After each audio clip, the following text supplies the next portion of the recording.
Our invocation, followed by the Pledge of Allegiance, will be given by Pastor Steve Manco, the Martindale Christian Fellowship. Pastor.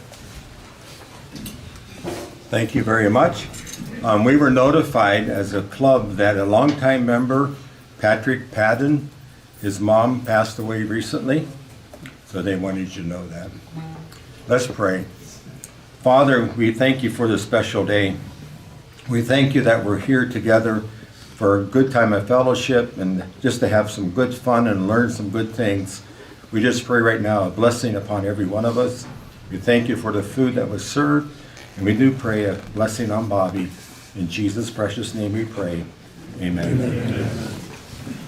I pledge allegiance to the flag of the United States of America and to the republic for which it stands, one nation, under God, indivisible, with liberty and justice for all.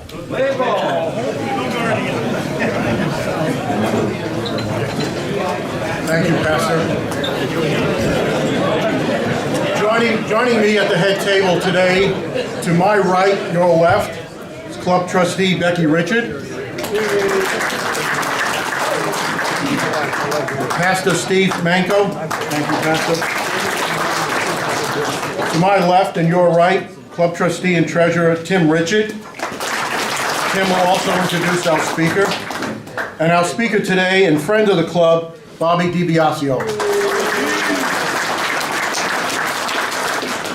I'd like to recognize our sponsors today, beginning with Aultcare Primetime Health Plan, Dr. Peter Ferguson, chiropractor, Liberty Ford, Marion Motley Memorial Scholarship Fund, and Wilkshire Golf Club. A couple of announcements. We are selling squares for the NCAA tournament. It's in the back. After the meeting, it's $10 a box. We'll sell it this week and next week, and every game played will be a winner.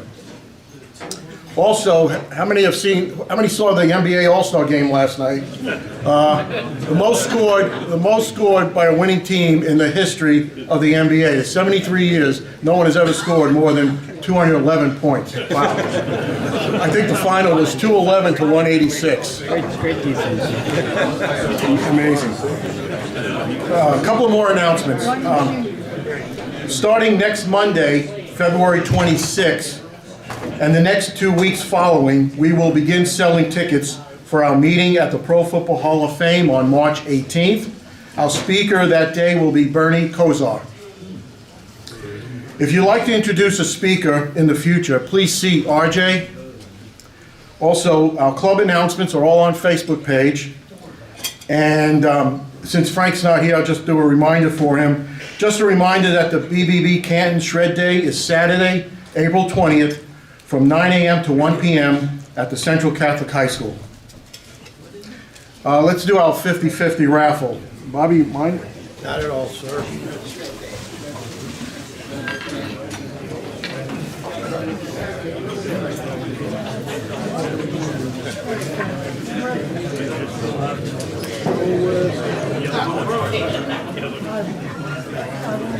Okay, we have two sets of tickets today. So the winning number is 237907. Right down here, okay. $189 to the winner.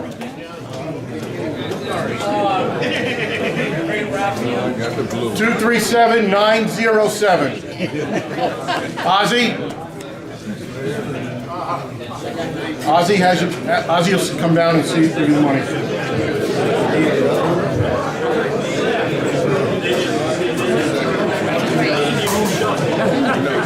No, we're good. I don't know what's going on.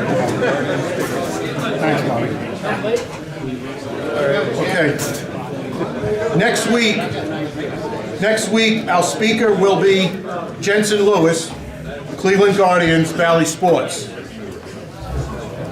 Okay, at this time, I'd like to introduce Club Trustee and Treasurer Tim Richard, who will introduce our speaker today. Tim?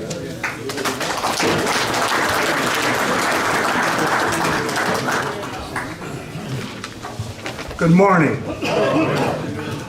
He's already marked me up. He gave me a D on my bio. Actually, I went online looking for a bio and I found one that was about 3 years old, so it's been updated. Bobby Dibiasio. I did a lot of practice on the last name, Bobby. Thank you, sir. I hope I got it right. Yes, you did. Thank you. He's in his 45th season with the Cleveland Guardians and his 46th in Major League Baseball. He started with Cleveland in 1979 as an assistant public relations director, and 1 year later was promoted to the director position. He was promoted to vice president of public relations in 1988 and promoted to his current position as senior vice president of public affairs in 2011. His lone season away from Cleveland was in 1987 when he served as public relations chief for the Atlanta Braves.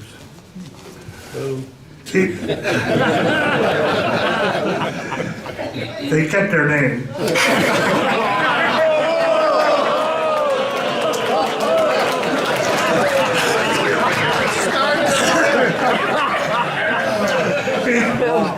He serves as president of the Cleveland Guardians Charities. He also serves on the board of directors of the Cuyahoga County Public Library Foundation, the Bob Feller Act of Valor Foundation, the Baseball Heritage Museum and League Park, and he is the president of the Greater Cleveland Sports Hall of Fame.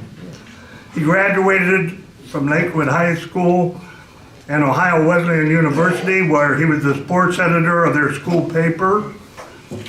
In 1978, he earned his master's degree in journalism from The Ohio State University. Bob and his wife Penny reside in Solon, Ohio. They have 2 adult children, daughter Julie, son Patrick, and recently they went up to 3 grandchildren. So with no further ado, I ask you to give him a Hall of Fame welcome, Bobby Dibiasio.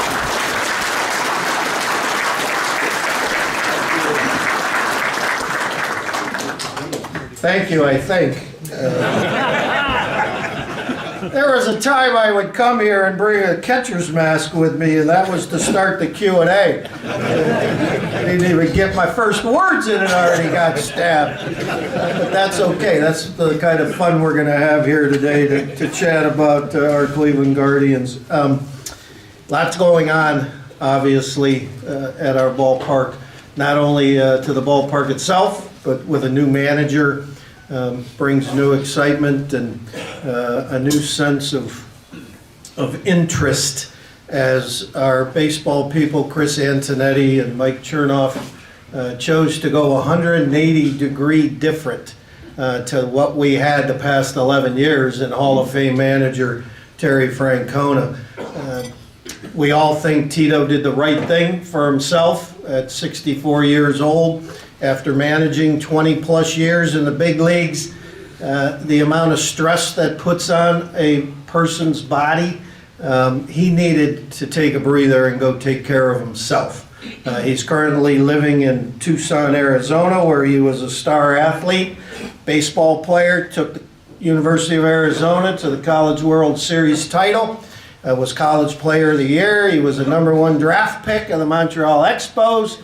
You know, comes from great genes with his dad Tito, and he's resided in Tucson for many years. Those old timers in the group know Eddie Leone, the old infielder for the Cleveland Indians. Well, Eddie is a big time real estate guy in Tucson and has helped Tito build a new house up in the mountains. And if you're wondering, Tito's doing wonderfully. He will be a part of our organization moving forward. What exactly that means, I think he and Chris and Cherney are going to take their time to determine exactly what that is. For the time being, Tito needs to go to Hawaii and play golf. He needs to go to Ballybunion this summer and play golf with Eddie Leone and some of his friends. Things he's never been able to do. Never had a summer vacation. by the time he was 13 years old, his summer vacations were to go see his dad play Major League Baseball. And he's never really had an opportunity because he was a star athlete, playing ball every summer, all summer. So he's sort of looking forward to this. He's not quite sure how to handle it, as those of you and us that are near retirement, not sure how to handle all that. But he's doing well, in case you were wondering. Now on the flip side, a 39-year-old man becomes the 45th manager in our franchise history. Stephen Vogt.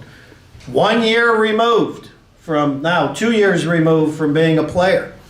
The unique thing about Stephen, I've gotten to meet him on a number of occasions, and the things that you look for initially in leaders is a presence.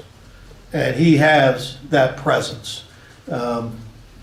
When he first was named our skipper, I've got I don't know how many texts from people around baseball saying that you guys got the perfect guy for the Cleveland Guardians. And they kept reminding me that the nickname that was bestowed upon him by his teammates is I Believe.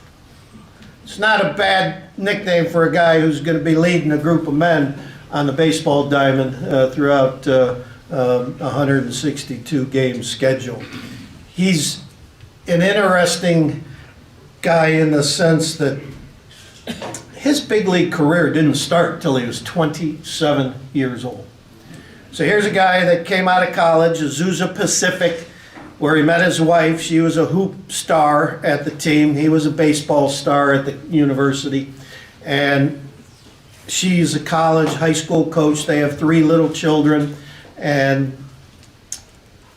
he struggled throughout the minor leagues.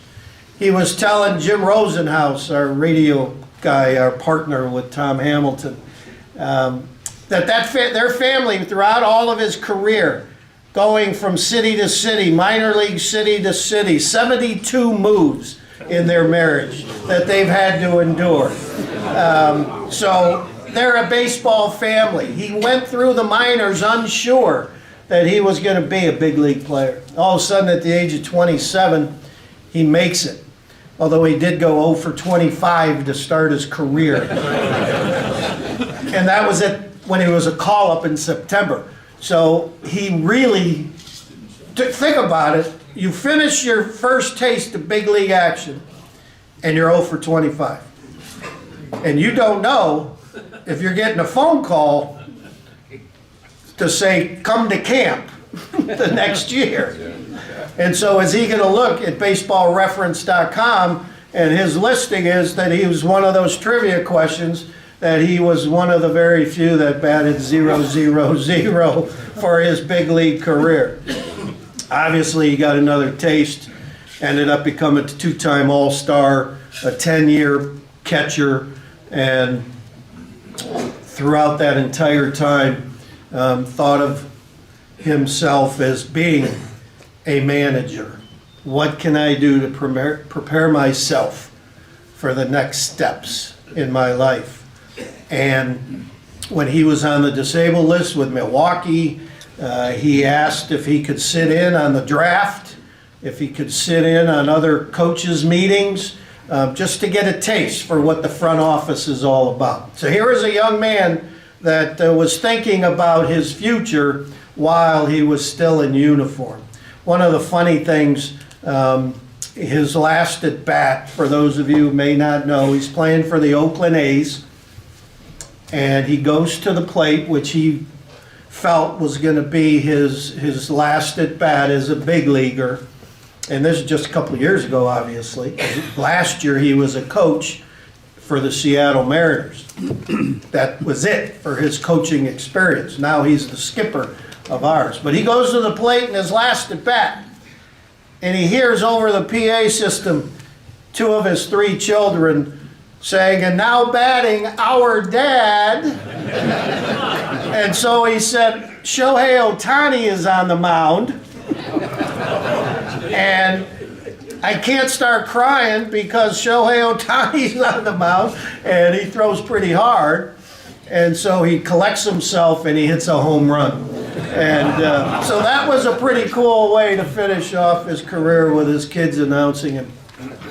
As I said, he's got a presence, he's learned, he's got, again, guys like Dwayne Kuiper and Burt Blylev and Tom Candiotti, older guys who were broadcasters who would hang out the batting cage, and Stephen Vogt would engage in conversation with those guys.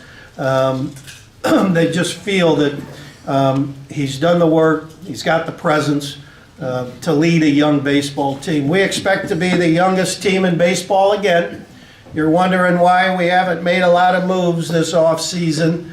One of the reasons, Chris Antonetti had a little press conference yesterday or the day before in Goodyear and addressed that issue. The last couple of years, we might have been a little bit impatient with a couple of our young athletes that have gone on to play elsewhere and have actually showed the talent that we thought they had in them. And if we would sign people and guarantee 500, 600 at-bats to a certain player for a year, that just derails a young player's opportunity to show us what they can do. And then we're not being as patient as we should be with the talented young men who we have drafted or signed and developed on our own and believe in. And so that's one of the major reasons. We believe in our young team. We believe in these young men. We work hard to provide every resource possible to make them the best they can be. And now we need to give them time. Our philosophy is no different than anyone in this room who's been in business. The three elements of a strong business. First is the acquisition of talent. It's all about people. And you need to acquire talented people. The next thing you need to do is develop those people. Now, it's easy to talk in sports terms that you acquire a player in a draft, in a trade, as a free agent, you bring them in, provide them all the resources to develop their athletic skills, and nowadays the incredible holistic approach that we have in developing a young man in terms of his nutrition and his sleep habits and sports performance, not just strength and conditioning and how you go about your mechanics either on the mound or at the plate. And after you develop them, you need to give that talented person an opportunity. So it's acquisition, development, opportunity. Give those young athletes an opportunity to show that they belong. And that's what our philosophy is as a franchise. Where do we spend our money? Well, we certainly don't spend it on one player. You know, it's interesting that the Dodgers have spent $1 billion just this offseason to try to win a World Series. That's a lot of money, folks. I don't know if you know that or not, but that's a lot of money. We choose to spend our money on the 7 campuses that we have that cost multi-millions to operate. The 7 campuses we have, Progressive Field, of course. We have a 12-month player development complex in Goodyear, Arizona. We have the finest facility in the Dominican Republic. You know, in that area of the world, the rich baseball talent. Every team in baseball has an academy in the Dominican. Paul Dolan just invested about 4 years ago, $17+ million to build the finest facility in the Dominican Republic for our young athletes. 88 young men who live there and play. They go to school in the morning. One of the fun things that happened last year in spring training is the only time everybody, all 200 athletes and the probably about 175 staff people, all on our baseball site, are in one building at one time at our complex. And we held a graduation ceremony There were 36 young men from the Dominican Republic who earned their GED. And Terry Francona, Chris Antonetti, Paul Dolan gave them their certificate, their equivalent of their high school certificate. That was the goal of Paul Dolan when Chris went to him and said, we need to step up our game in the Dominican because our complex is one of the worst. We need to step up our game. And Paul said to him, 1 or 2% of those young men will ever put Cleveland across the front of their chest. So our goal has to be they have to be better men when they leave us than when they arrived. And so we put together a school in the morning. They sit at computers, they do their citizenship acclamation to the United States of America, language, all the things that you would expect. And before they can get out on the field and do their thing, they have to pass certain proficiencies each morning. So that's the kind of philosophy that we have. The other four, I mentioned the three that, Progressive Field, Goodyear, Dominican, and it's our 4 minor league teams. What I mean by resources, robotic cameras, all the analytics. It's our nickel to put in better strength and conditioning areas, better batting tunnels, better pitching tunnels, a kitchen so the kids eat right. One of the things that has changed in my 46 years of doing this, the post-game spread at Cleveland Stadium after a game in 1979 was beer and cigarettes.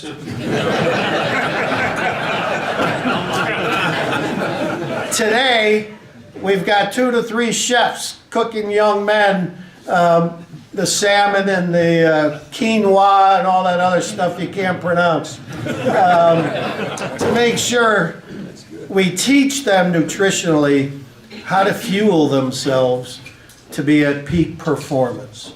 The single guys, we have cooking lessons. The young guys, the young 20-year-olds who are married, we bring the wives in and we help them with the cooking lessons. We send food away with them. In the old days, a 6-pack of beer under the arm is now a salad or something under the arm as they head out the clubhouse door. So much has changed, obviously, in that period of time. But what has not changed is taking care of the young athlete, making sure we do our part to provide every resource possible. And that costs a whole lot of money. Nobody outspends us in the areas of player development. We just cannot, and no middle market baseball team can, give a player $30 million or more a year to play. Baseball's not built the way football and basketball are. If you remember Game 7 of the 2016 World Series in the extra innings, who was at the plate made the last out?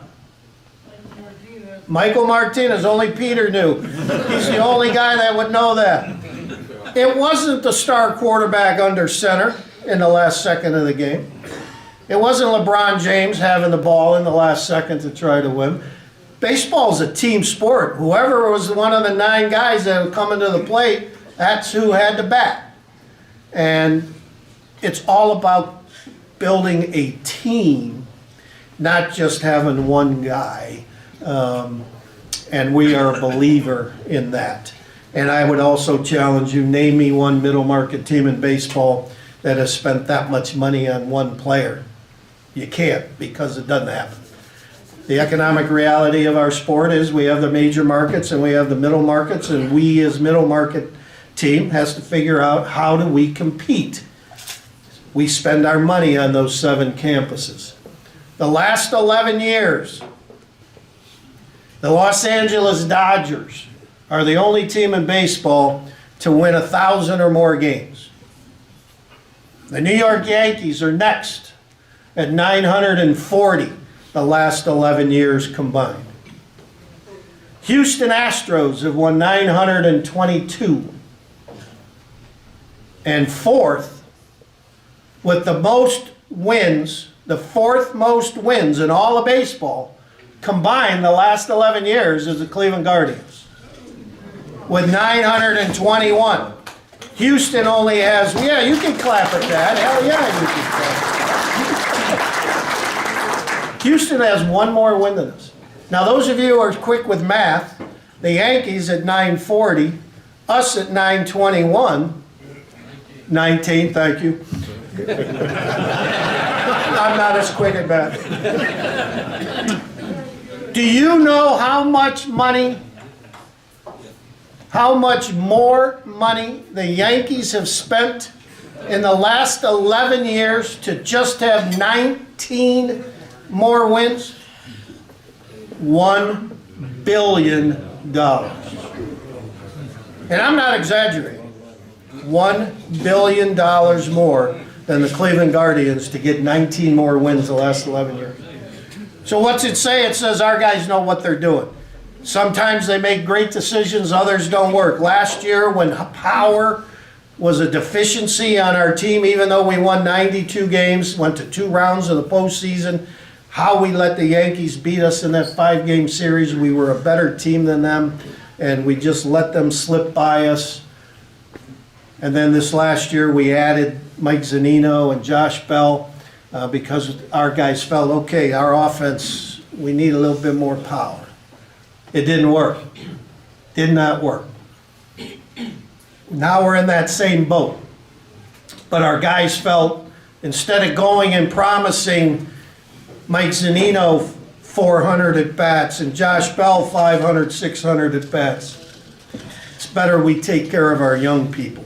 So I'm going to go around the diamond real quick, give you a sense of who we are, and then maybe open it up to questions after that, because this group, and I did not bring my catcher's mask for that. That doesn't mean you can't ask whatever you feel like asking. Bo Naylor behind the plate with Austin Hedges. I firmly believe Bo Naylor's the #1 draft pick of ours. The second half of last year, he really came into his own. We asked a lot of this young man as a catcher. Our catchers, we asked them to command the pitching staff first and foremost. Offense, not that it's secondary, but it's more important that you command a pitching staff of 13 guys and do it expertly, because we're built on pitching and we're built on catching the ball. And so we threw a lot at Bo Naylor last year. In his first 60-some at-bats, he was like a 200 hitter. Then his last 100 bats or so, he turned into, especially the month of September, turned into one of the top offensive players in the game of baseball. He had an OPS, which is on base plus slugging. Those are one of the new-fangled stats. I don't know them all. But the OPS, again, on base plus slugging. If you're at about an 800 range, you're an elite player in the game of baseball. Well, he was over 1,000 for the month of September. Hit 10 of his 11 home runs between mid-August and the end of the year. Drove in almost a run per game from mid-August to the end of the year. An athlete. He's got Stephen Vogt, who was a catcher. Our bench coach was a catcher. Of course, he's got Sandy Alomar Jr. as his catching mentor, first and foremost. So his development is going to continue with some good people behind him. And all of us expect him to be a 20-homer guy at least, be a RBI guy for us. That we have a catcher that we feel real good about for a lot of years. The younger brother of Josh Naylor, of course. And then Austin Hedges has come back as a clubhouse leader and a backup catcher, and I think he's so excited to be back in a Cleveland uniform. First base, Josh Naylor. Josh had 97 RBIs last year, and he missed with an oblique tear the month of August. I always say, if he would have been healthy in the month of August, when we were right in the thick of things of trying to win our division and getting back to October baseball, all of a sudden Jose Ramirez was getting pitched to because there's somebody hitting behind him that was on fire. And then all of a sudden he had an oblique strain and was out the entire month, but still managed to hit 306 with 97 RBIs, one of the top hitters in the game. So keep him healthy the entire year, and we've got ourselves somebody in the middle of the lineup to go with our man Jose, who's one of the best in all of baseball. Second base is Andres Jimenez. Those of you who follow the sport, he's a Gold Glover, second year in a row. This year, he was given the Platinum Glove. Rawlings created 2 years ago an award that they give out to the top defensive player in the American League and the top defensive player in the National League. Andres Jimenez won the Platinum Award as the best defensive player in all of the American League last year. He is he's a Robbie Alomar kind of second baseman defensively, and we need him to get back to being more consistent offensively, which he was 2 years ago when we won 92 games. Shortstop's going to be interesting. We have a battle. Gabriel Arias and Brian Rocchio, two guys have flown through Akron. That is going to be interesting to see which one of those. Keith Law, the athletic who covers our sport from minor leagues, has Rocchio as our top prospect, has him 12th or 13th in all of baseball as a top prospect. It's going to be interesting to see who wins that job. In Cleveland, sports radio say we don't have a shortstop, which is foolish. We have a shortstop. We just don't know which one, and they're both incredibly talented. It's which young player is going to take the reins this spring, and we'll see who gets rolling for us when we open the season on March 28th. Third base, of course, Hosey. I looked up a stat the other day. By the age of 30, there were only 3 players in the history of baseball, that had 300 plus doubles, 200 plus homers, 200 plus stolen bases. They were Alex Rodriguez and Barry Bonds. And before the age of 30, so that's before they were goofy. Two of the most remarkable athletes in the history of our game, Alex Rodriguez and Barry Bonds. Two players who were the #1 pick overall in all of baseball. And then you have Hosey, who at 16 signed for $16,000 or something in the Dominican.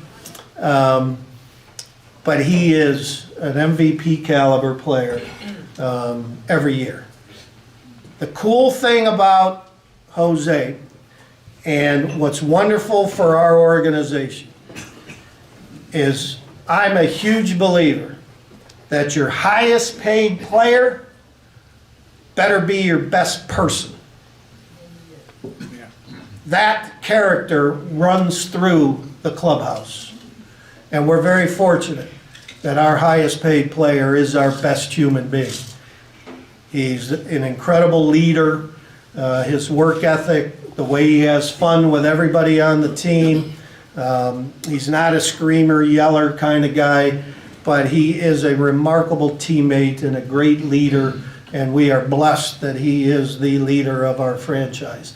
Left field, Stephen Kwan, second straight Gold Glove, leadoff hitter. We consider Stephen one of the top left fielders in baseball for what he can do offensively on the base paths and certainly defensively. Now the other 2 positions are going to be interesting, just like shortstop.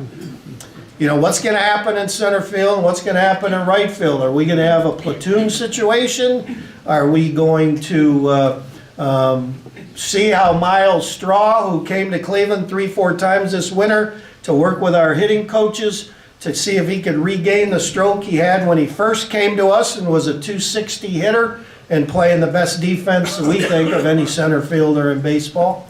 Estevan Florio, we acquired from the Yankees in a trade. AAA kid, had 28 home runs as a AAA guy for the Yankees last year. We've got Mr. Laureano, Will Brennan, a couple guys that you've seen flow through here, Jonathan Rodriguez and Janeski Noel, and a couple others that are in the mix this spring. So it's going to be fun. These are young, talented players that we need to give that opportunity to see what they can do. Down the road, there's a young man by the name of Chase DeLauder, asking one of our trainers at Fantasy Camp to give me some insight. And he said, you know, we always hate to do this in baseball, but you have to compare him to somebody. And he said, Chase DeLauder is the closest thing to Jim Thome we've had. 6'3", 6'4", 240, runs like a deer. He's a corner outfielder, can hit the ball a long way, puts the ball in play as well. He's a college kid, had an injury to his ankle to derail his development a little bit, plus COVID 2020 stopped his college development, and so he's just starting to get into things. Kyle Manzardo's the same. We acquired him from Tampa in a trade. He's a first baseman DH.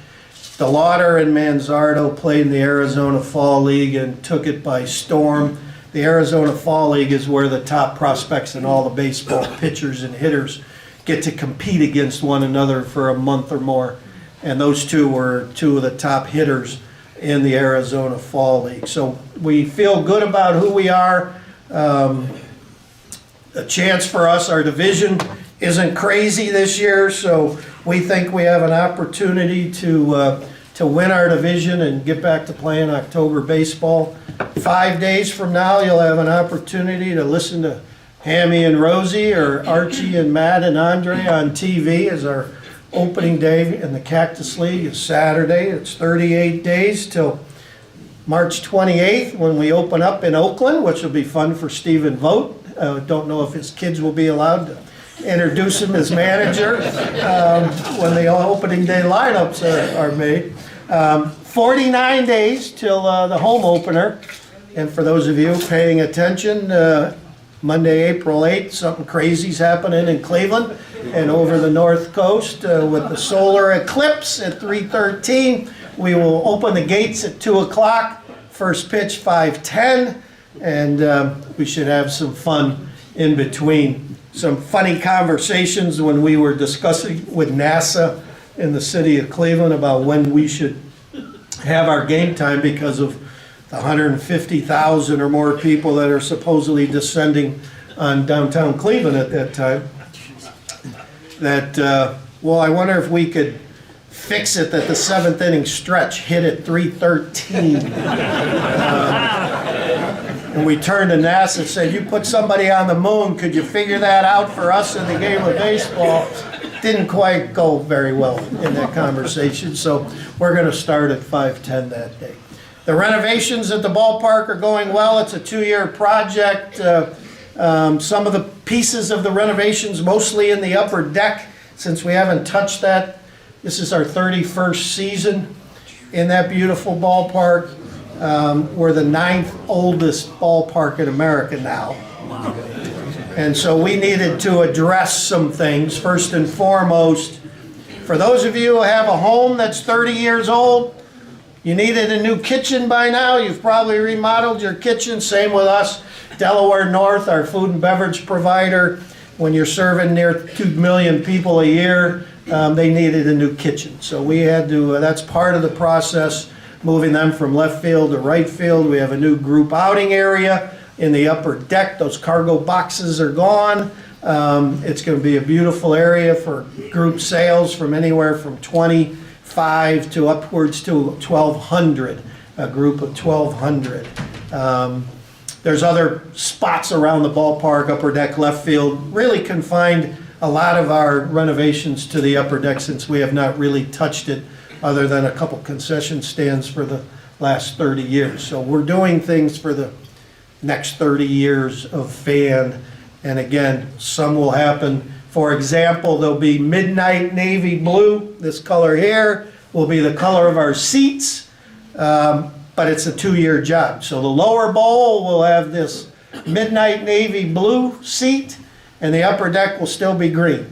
So we're gonna have two different colors in the ballpark for a year. And then obviously is opening day 2025, everything from a new dugout club and a new terrace club. Terrace club will be closed all year in 2024 as we redesign that area. It's all about maximizing the revenue generation within this building so that we can continue to put a team on the field that, again, the last 11 years, we've got the fourth most wins. How do we continue to provide the resources to our young athletes to continue the sustained winning culture that we have and also keep our tickets affordable? I think we're at $33 average ticket price for big league baseball, which is pretty darn good. So we look forward to seeing you at the ballpark. My friend who stabbed me earlier is a 20-game package holder, and we thank you for that, sir. I may come and say hello to you this year, I don't know. With that, who wants to be Stephen Kwan and ask the first question? Yes, sir. Was Sandy Alomar considered manager of the course this year? The question was Sandy Alomar considered as a managerial candidate? There was a list, I think, Chris and Cherney talked about that was 40 strong, maybe 50 strong, and Sandy took himself off that list. In my personal conversations with him, he was saying, 11 years ago or more, I was interested in being a manager. And then he said, and frankly, when I heard it was like sort of between me and Tito, I was like, how in the world do they say no to Tito? And to work for Tito, he's just loved every second of the last 11 years being a major part of Tito's staff, and he will continue that under Stephen Vogt. He just didn't have the same aspiration 11 years later. He's happy with his life, and his children are older, and he just wants to, deep down, win a World Series in that Cleveland uniform. Yes, sir. You don't think he'll ever reconsider? No, I don't think Sandy would ever reconsider that because he's very comfortable in his life. Not everybody is wanting. It's a crazy job. You've got all the analytic people who are in your ear. You've got players who are in your ear. You've got PR guys who are in your ear. You've got your bosses. You've got your coaching staff. You're part referee, part maitre d'. You're part therapist. You're part baseball guy. It's a hard job, and for him to do it and be as successful as he was for 22 years or more is really an incredible testament to his ability to lead men. Tito's ability to embrace individuality. He didn't care if guys had blue hair, wore chains, just show up on time, be respectful, and be a pro. And there's things underneath that, of course, that you need to do. He knows leadership is all about service to others. There's too many people who think that leadership is all about them. It's the last thing leadership is. It's about service to others. And being authentic was one thing Tito, in a big league clubhouse and any other business, I'm sure. But if you're trying to be somebody you're not, if you don't try to be authentic or genuine, those guys in that locker room will be the first ones to know it. And there'll be no trust. And so Tito had all those aspects, and I'm sure Stephen Vogt understands all those things as well. Yes, sir. Is Oscar Gonzalez a player we might have given up on too early? Well, is Oscar Gonzalez a player we might have given up on too early? My answer, I guess, would be I don't think Oscar's on a roster right now. But the Yankees had him. Now, they released him. Oh, they did. The Yankees released Oscar. They signed him as an invitee to spring training, and then they released him. Oscar's a tough one because he had a great at-bat against Corey Kluber to win 1-0, and he had a couple big at-bats, obviously, in the postseason. But our guys, when you say gave up on him too early, there were 9 years he was in our organization. So my answer to that would be probably not. Yes, sir. Could you talk about your pitching on your roster? The pitching on the roster, yes. Last year, well, let's go back 2 years.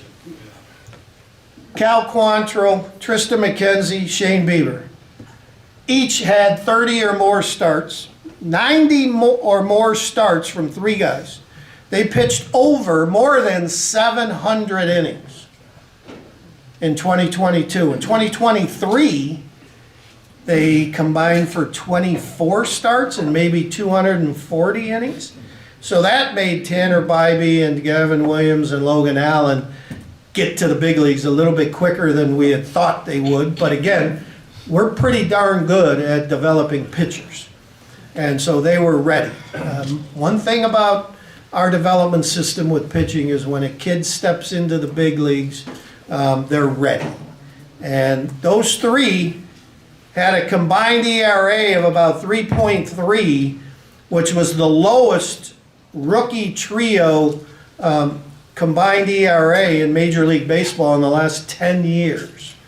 So those 3 guys, plus Shane Bieber, Tristan, there's a kid, Joey Cantillo, lefty in the minors, who's actually part of that Clevenger deal. The last kid, he was a Class A pitcher, where we got Naylor and the group of athletes for that deal with San Diego. Joey Cantillo's part of that.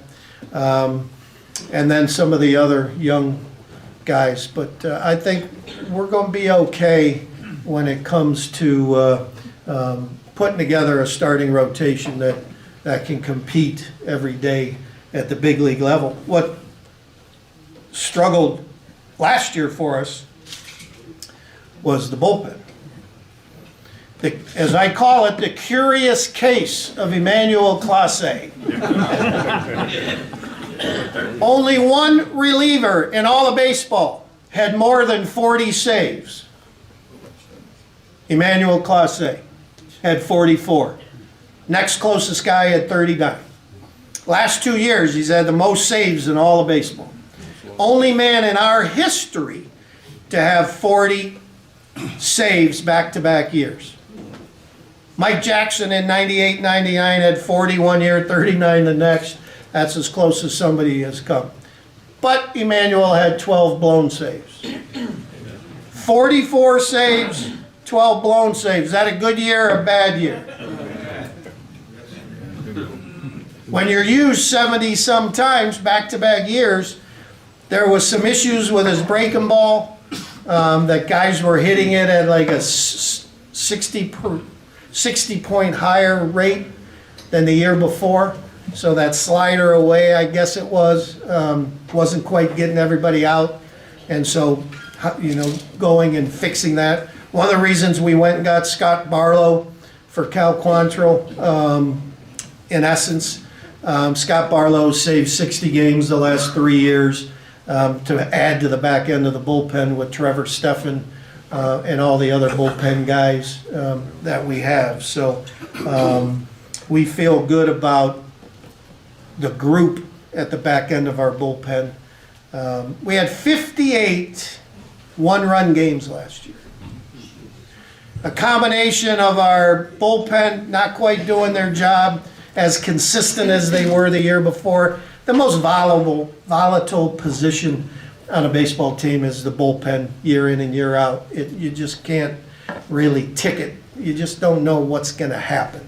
But we feel confident in our guys.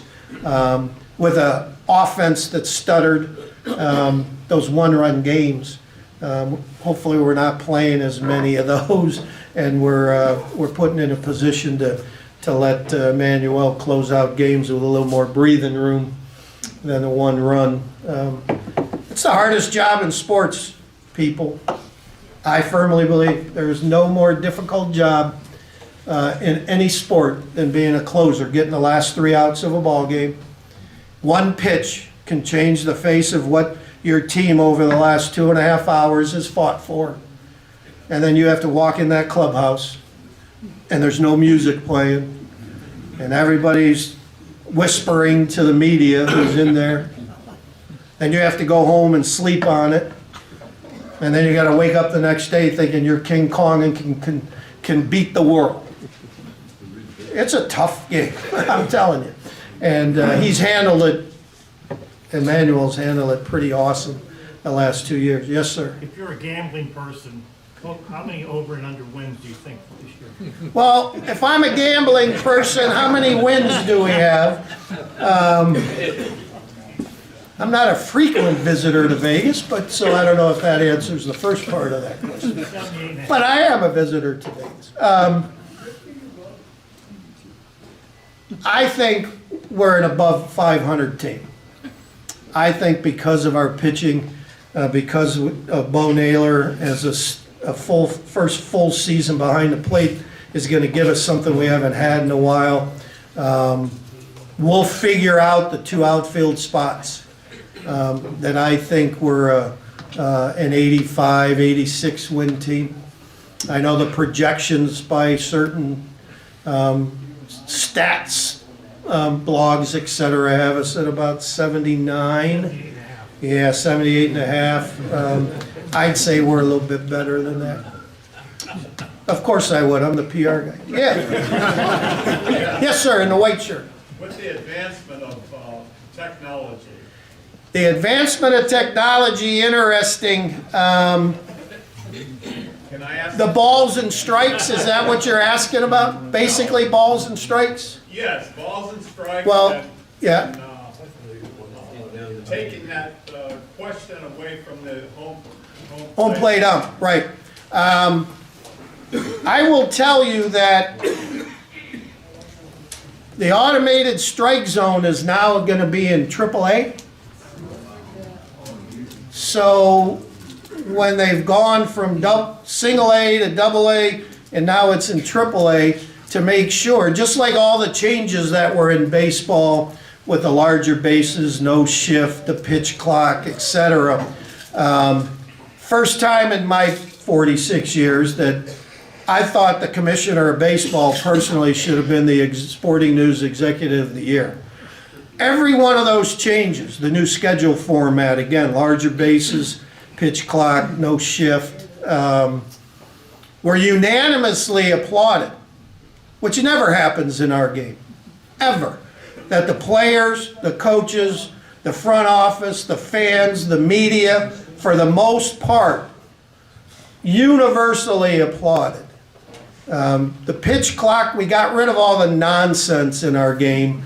Guys walking around the mound, and then the hitter stepping out when he finally got to the rubber, and people calling that a nuance of baseball. That was just nonsense. Getting rid of the non-baseball stuff to have a quicker pace, more action, more singles, more doubles, more stolen bases. I just think baseball did an incredibly wonderful job implementing all of those things at Class A level. And over the years, listening to the players, listening to the coaches, umpires, everybody on how the game should be played. And as it was implemented in the big leagues, we were ready to implement it. And a number of those young athletes that played under those rules last year played under those rules in the minor league, so it didn't affect them at all. As far as balls and strikes, again, since it's going to AAA, there's some seriousness there to it. When that happens, I'm not the one to tell you. I don't know. Yes, sir. You talked about the 2016 Game 7 World Series. Yes, sir. And when Martinez come in the game, I remember thinking, that's probably not a good call, because he could come back to haunt him. Do you remember who he took, whose place he took? Who did he go out in the field? Coco. Yeah, well, again, When you let that Coco up at that last time. only Tito knows the reasons why, what Coco was all about right then and there. All that keeps me up at night, thinking about Game 7, extra innings of 97, and then 2016, is after Raj hit the 2-run homer to tie the game. What was the next at bat? Double. Brandon Geyer hit a double. Very next at bat. And Jan Gomes unfortunately couldn't get him home. He struck out. If he gets a base hit, Cody Allen is perfect that postseason. We go to the top of the ninth and we're sitting there talking about a World Series champion in 2016. That's the difference between winning and losing. For a football crowd, I will always tell you that the difference between winning and losing, I have a line, but there's ladies present, so I'm not using it. But the fine line between winning and losing, the New England Patriots lose to the New York Giants. You remember the Sports Illustrated cover? That dude catching a football against his helmet? That guy doesn't catch a football against his helmet. That team goes 19-0, is considered the greatest team in the history of football. The history of football. History of football. Only because some dude caught a ball against his helmet. They're not. That's the fine line against winning and losing. But again, 5 days from now, you get to turn your radio on or your TV and watch the Guardians in action. Can't wait, as we're pretty darn excited about what's coming with our new skipper, Stephen Vogt, and a hungry young team. So, as always, I love being here. It's always a blast. Thank you very much, and go Guardians!